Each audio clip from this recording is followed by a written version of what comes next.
João, capítulo de número 19. Eu quero ler a partir do versículo 25 apenas, que diz assim: perto da cruz de Jesus estavam sua mãe, a irmã dela, Maria, mulher de Cleopas, Maria e Maria Madalena. Quando Jesus viu sua mãe ali, e perto dela o discípulo a quem ele amava, disse à sua mãe: aí está o seu filho. E ao discípulo que ele amava, ele lhe disse: aí está a sua mãe. Daquela hora em diante, o discípulo a recebeu em sua família. Meus irmãos, como eu disse aqui, ser mãe é um grande desafio, é uma missão, não é fácil. Para tanto, eu gostaria de trazer uma reflexão rápida aqui sobre a vida de Maria, a mãe de Jesus. Ser mãe de Jesus não era fácil, assim como ser mãe não é fácil, como algumas irmãs aqui já disseram. Não é fácil, irmãos. A mãe, ela educa os filhos para serem pessoas melhores na vida, e às vezes os filhos tomam seus próprios caminhos e eles caem abismo abaixo por conta própria. E não tem como culpar os pais por isso, porque os pais, a função dos pais, da mãe, é ensinar, é educar os seus filhos, é prover o sustento, é prover a segurança, é prover a educação, é ensinar princípios de família, para que ele se torne um homem de verdade.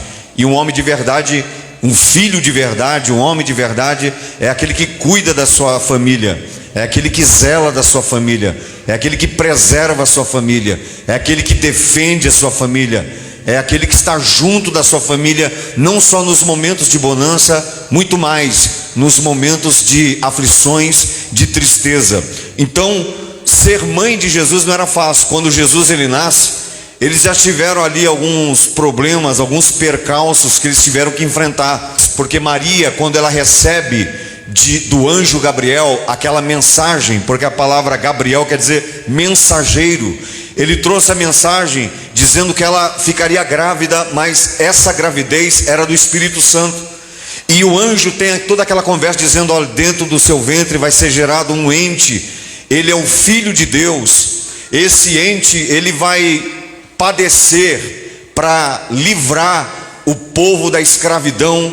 De um modo geral, ele vai sofrer, ele vai atravessar o Calvário, ele vai atravessar a cruz, ele vai atravessar a via dolorosa. Então a Bíblia Sagrada diz lá em Lucas capítulo 2 versículo 19, que quando aqueles pastores, aqueles homens vieram visitar Maria e o menino e José, eles já sabiam da profecia e eles comentaram isso entre eles. E a Bíblia diz, Lucas 2,19, que Maria, ouvindo isso, o que ela fazia? Ela considerava em seu coração, ela guardava todas essas palavras. Então Maria já estava ali prevendo o futuro de Jesus, que seria um futuro de aflição, que não só Jesus padeceria, porque quando um filho padece, um pai de verdade, uma mãe de verdade padece junto. Quando um filho padece, a mãe, não importa se ele é um bandido, não importa se ele desviou dos caminhos, é filho, e mãe é mãe, pai é pai, sofre junto as aflições. Então Maria, ela já começou a antecipar o seu futuro, e ela começou já a sofrer, considerava em seu coração aquilo que aqueles pastores disseram em relação à missão que Jesus teria, que não seria fácil para Jesus e também não seria fácil para Maria, que era a mãe de Jesus. Aí o menino, o primeiro susto que eles tomam é quando Herodes, ele pretende matar as crianças de 2 anos para baixo. Aí o anjo chega, tudo por revelação, irmãos, tudo debaixo da direção de Deus. O anjo aconselha José, aconselha Maria, dizendo o seguinte: olha, vá para o Egito, porque no deserto, lá no Egito, ninguém vai intentar matar o menino. Às vezes a gente não entende porque a gente vai para o deserto dizendo: meu Deus do céu, estou no deserto não tem afago, no deserto não tem carinho, no deserto não tem uma palavra amiga. É você na solidão, você está esquecido no deserto. Você diz: eu sou um zero à esquerda, talvez eu não tenha nenhuma importância porque ninguém liga para mim. Mas o deserto é para preservar a tua vida. Se você está no deserto é porque Deus está te dando livramento. Talvez Maria, José não entendesse porque é que Deus mandou eles ir para o deserto, um lugar árido, um lugar onde você planta, não dá nenhuma fruta, não dá lavoura ali. Como é que eles vão sobreviver? Mas se Deus te colocou no deserto para preservar a tua vida, Ele também no deserto vai sustentar a sua vida. Não vai lhe faltar nada na sua mesa, porque se é promessa e direção de Deus, isso não irá acontecer. Foi o primeiro susto que ela tomou. Qual foi o segundo susto? Lucas capítulo 2, quando o menino já tinha mais ou menos 12 anos de idade, a Bíblia Sagrada diz que os seus pais foram a Jerusalém, que era costume visitar Jerusalém nas festas que haviam em Jerusalém. Haviam sucessões de festa em Jerusalém, e eles iam celebrar a Deus nessas festas. Qual foi o segundo susto? Quando eles vão embora, 3 dias depois, eles esquecem de Jesus. Diz: cadê o menino? Cadê Jesus? Jesus não estava ali entre eles na caravana. E a Bíblia Sagrada diz que eles voltam mais 3 dias de viagem. E nesses 3 dias que eles esqueceram Jesus, aonde Jesus estava? No templo. A Bíblia diz que ele estava debatendo com os mestres da palavra, com os mestres da lei, com os escribas. Um menino de 12 anos, ele estava sendo inquirido pelos mestres, ele estava sendo interrogado e ele estava respondendo os questionamentos daqueles mestres da palavra, homens de 60, 70 anos, rabinos que faziam parte do rabinato de Israel, da nata de rabino de Israel, de homens conhecedores. Ali estava Jesus, irmãos. Aquele menino não estava brincando no WhatsApp, não estava jogando bolinha de gude, não estava empinando pipa, não estava jogando peão. Ele estava pregando a palavra de Deus, ele estava pregando o evangelho de Jesus. E 3 dias depois, no primeiro dia, Jesus, ele está no templo. Quando ele está no templo, ele está ensinando os doutores da lei. O segundo dia, Jesus, ele não tinha casa para morar. Onde ele vai dormir? Ele precisa dormir no templo. No primeiro dia ele está ensinando, aí seus pais estão voltando. Primeiro dia. Segundo dia, os seus pais estão vindo buscar Jesus. E no segundo dia, Jesus entra dentro do templo e começa a olhar, observar o templo. Ele começa a conhecer o templo, ele começa a ver todos os objetos do templo. No segundo dia ele conhece todo o templo. No terceiro dia, sua família já está chegando em Jerusalém. Aonde é que está Jesus? Jesus está dentro do Santo do Santo, na igreja. Estava deitado ali dentro, já uma alusão, porque o templo de Jerusalém foi erguido sobre o monte, e Jesus, ele estava fazendo uma alusão de conhecer o templo. Em primeiro lugar, ele estava no átrio da casa, ele estava no átrio do templo. O átrio é a parte de fora do templo. No segundo dia, Jesus, ele vem para dentro do templo. No terceiro dia, Jesus está dentro do Santo do Santo, deitado, dormindo, fazendo uma alusão, como se ele fosse o Cordeiro de Deus. E agora sua família toma Jesus, começa a brigar com Jesus. 3 dias eles vão, 3 dias depois, foram 6 dias, quando eles encontram o menino, está no templo, e eles começam a indagar o menino: por que é que você fez isso? A mãe de Jesus falou: você me mata de susto. Ele disse o seguinte: por que vocês estão preocupadas comigo? Vocês não sabiam que desde quando eu nasci, disseram isso, a profecia disse que o meu compromisso era fazer a vontade do meu Pai. E Maria lembrou, falou: é verdade, mas eu levei um susto. Jesus dava susto, e quando Jesus agora se batiza com 30 anos de idade. Ele inicia o seu ministério. Maria fica preocupada, porque Jesus agora sai de sob os seus olhares, dos seus cuidados de mãe. E agora Jesus, ele se reúne, recruta homens e começa a pregar o evangelho.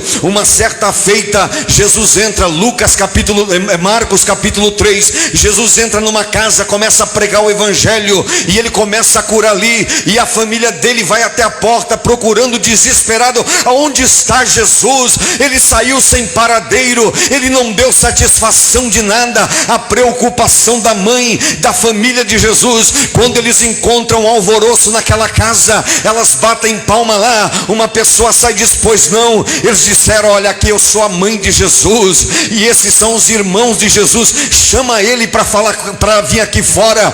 E aí aquelas pessoas disseram que ele estava fora de si. Os próprios irmãos de Jesus disseram: ele está louco, precisa colocar uma camisa de força para prendê-lo em casa, ele está biruta. Depois que ele foi batizado, ele começa agora a andar de um lado para outro, pregando evangelho, curando, batizando. Ele começa a pregar o evangelho e começa a fazer coisas miraculosas que não havia em Israel. Quando ele pregava, ele orava, o paralítico levantava. Quando ele pregava, orava, o morto ressuscitava. Quando ele pregava e orava, o mudo falava. Quando ele pregava, orava, o surdo ouvia. Quando ele pregava, orava, havia comoção em Jerusalém. Jesus estava fazendo a vontade do seu Pai, e eles disseram que ele era louco, que precisava colocar uma camisa de força nele, porque estava fora de si. Muitas vezes você é incompreendido como cristão. A sociedade diz: esses cristãos são loucos,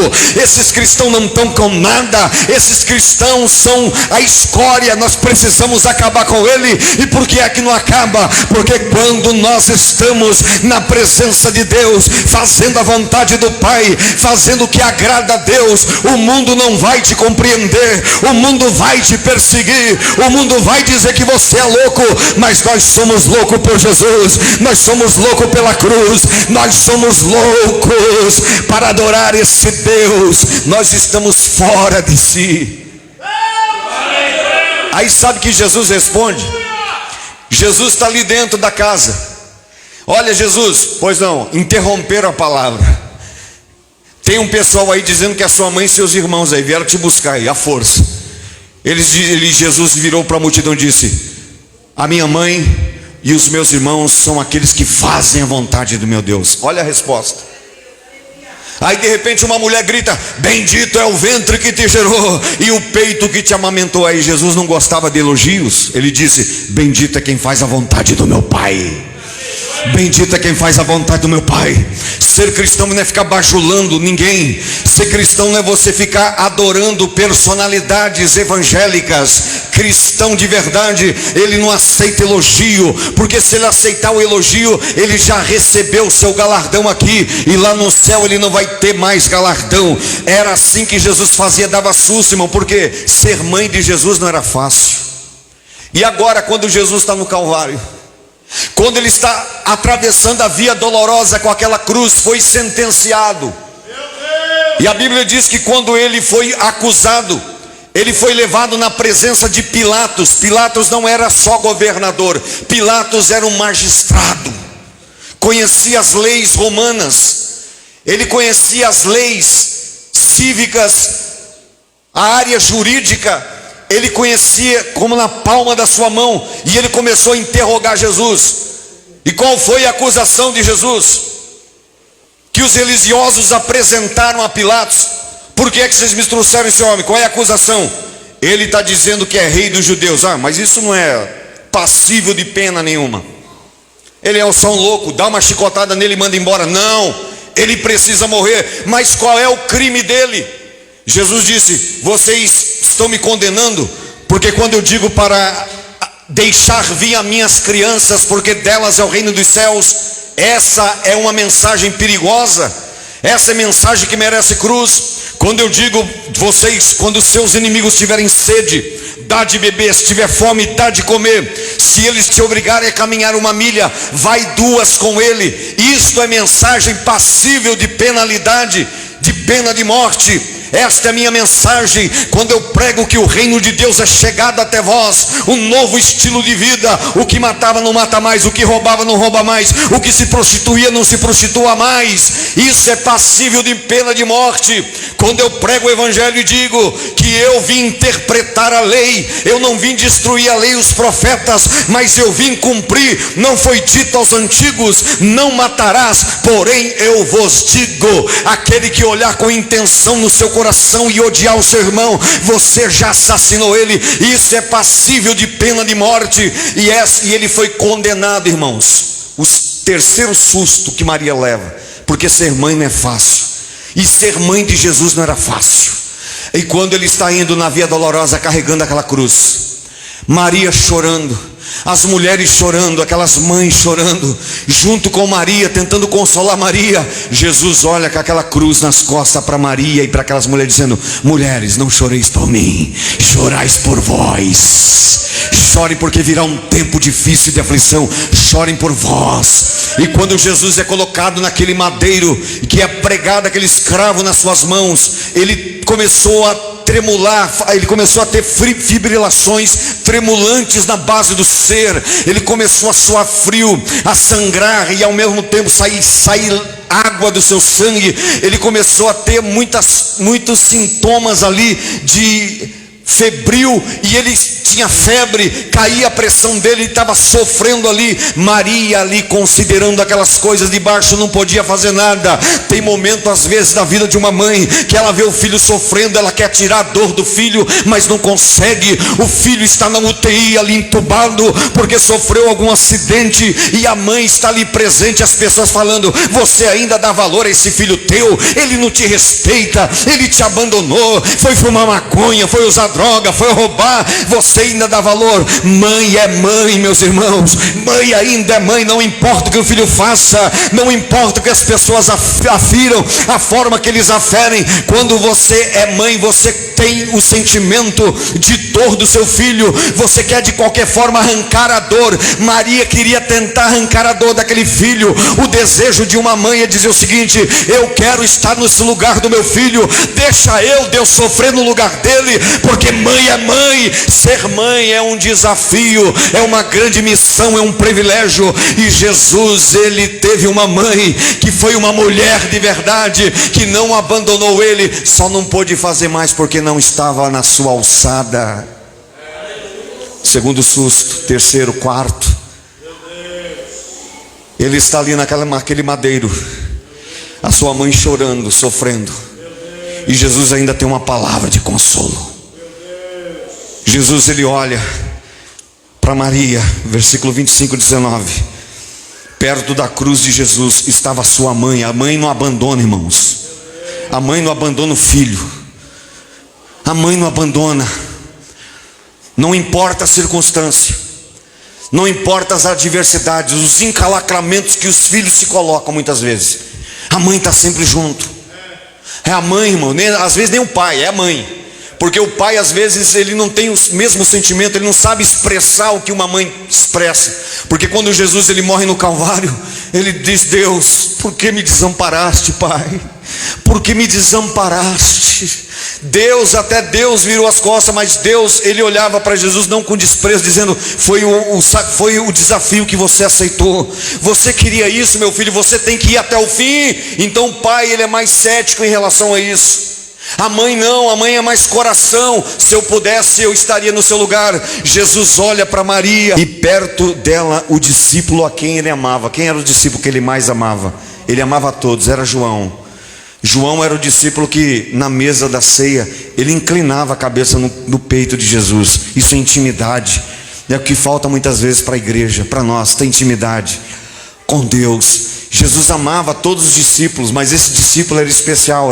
Por isso ele é considerado o apóstolo do amor, porque ele estava ali, ele dispensava um carinho especial por Jesus, e Jesus se apegou muito a ele. Ele olha para os discípulos, porque João não tinha mãe, não tinha família.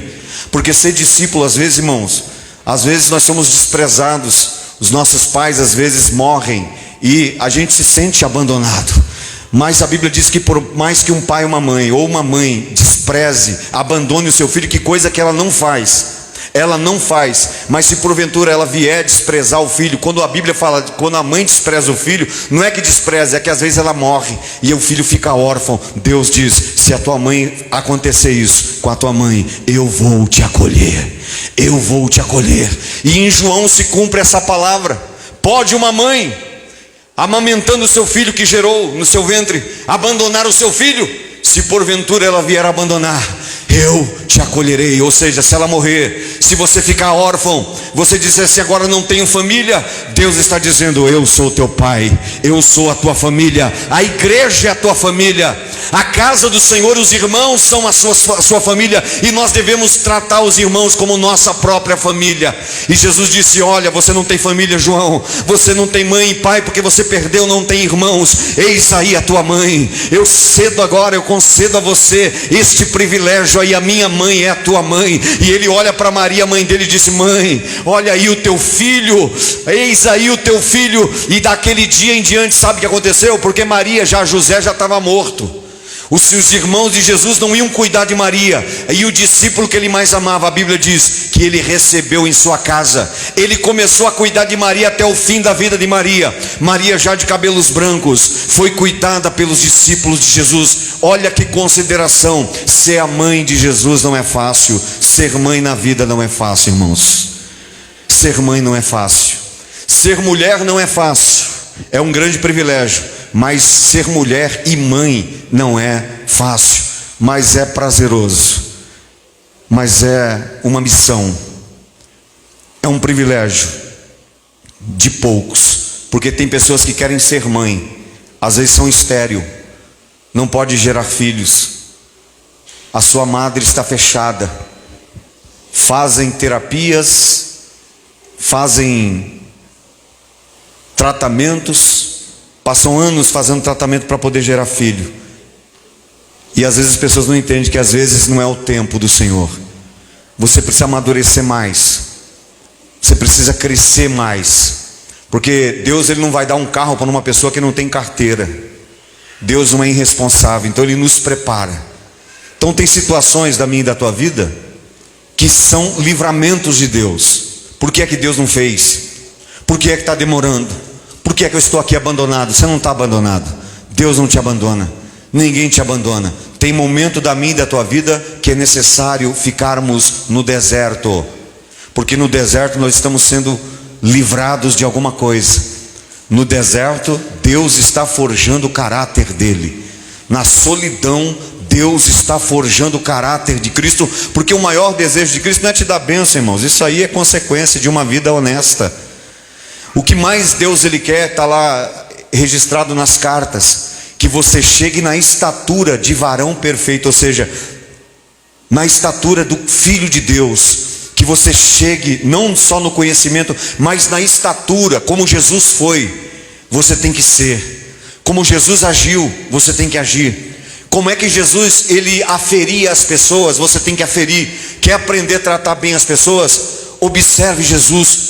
Quer tomar alguma atitude? Fala: se fosse Jesus, que atitude ele tomaria? Quando você estiver numa decisão, numa encruzilhada entre a cruz e o punhal, que você tem que decidir a sua vida, você ore a Deus e diga: o que Jesus faria no meu lugar? Nesse momento de perseguição, nesse momento de calúnia, nesse momento às vezes de processo, que a gente recebe sem motivo, de pessoas que se levantam nos caluniando, a gente não tem que se desesperar, tem que perguntar: o que Jesus faria? Quando Pilatos olhou e disse para ele assim: por que é que você está sendo acusado? Você é o rei dos judeus? Ele diz: você que está dizendo. Eu não disse que sou o rei dos judeus, vocês que estão falando. Eu prego a verdade e as pessoas não aceitam. Aí Pilatos disse: o que é a verdade, Jesus? Porque Pilatos conhecia, irmãos, ele conhecia a sua verdade parcial. Pilatos, ele conhecia a verdade, que era a verdade, a área jurídica, que ele era magistrado, ele era juiz, ele conhecia as leis. Então ele fala o seguinte: a verdade que eu conheço é essa. Se você fizer errado, penalidade para você. Se você fizer certo, você vai ser louvado. Então o que é a verdade, Jesus? Aí Jesus para na frente dele assim, ó. Aí Pilatos olha para ele, o olhar de Jesus para ele assim profundo. Pilatos vira o rosto assim, vai até a janela, toma um ar, Daqui a pouco ele volta para Jesus e fala: Jesus, o que é verdade? Jesus faz assim, olha para ele, fita os olhos dele, Jesus está falando: eu sou a verdade, eu não preciso falar, eu sou o caminho, a verdade e a vida. Jesus disse: ninguém veio ao Pai senão por mim. Eu sou o caminho. Jesus veio propor um caminho para cada um de nós. Eu sou a verdade. Jesus veio propor uma verdade que ela torna subjetiva todos os valores da vida. Você acha que você tem valor porque você tem cultura, porque você conhece as verdades de Deus como proposta, transcende toda a sua cultura e o seu conhecimento. Eu sou a verdade, eu sou o caminho, a verdade e eu sou a vida. Ele diz: eu tenho uma proposta de vida melhor do que a que você tem. Você faz planos da sua vida, Provérbios diz, mas a palavra tem que vir de Deus, a resposta tem que vir do Senhor. Você faz projetos na sua empresa, na sua família, mas a Bíblia diz que a palavra final tem que vir de Deus. Eu sou o caminho, quero propor um caminho. Eu sou a verdade, tenho uma verdade para te propor. Eu sou o caminho, a verdade e a vida. Anda nos meus passos e você terá vida longa. Quando passares pelo fogo, ele não vai te queimar. As pessoas que andam na verdade, as águas não vão te submergir, os mares não vão te afogar. Quando você anda na verdade da palavra, A pode falar de você, B pode te caluniar, C pode fazer o que quiser da tua vida, mas quando você anda na verdade, você anda de cabeça erguida. 1000 cairão ao teu lado, 10.000 à tua esquerda, mas você não será atingido. Pode vir a calamidade, se você anda na verdade, Deus te livra. Se você está atravessando um momento de adversidade, a vida está aí, irmão. A gente não consegue comprar nada mais com 100 reais, mas Deus tem suprido a tua necessidade, porque Deus é fiel, Deus é fiel, Deus é fiel na tua vida, Deus é fiel.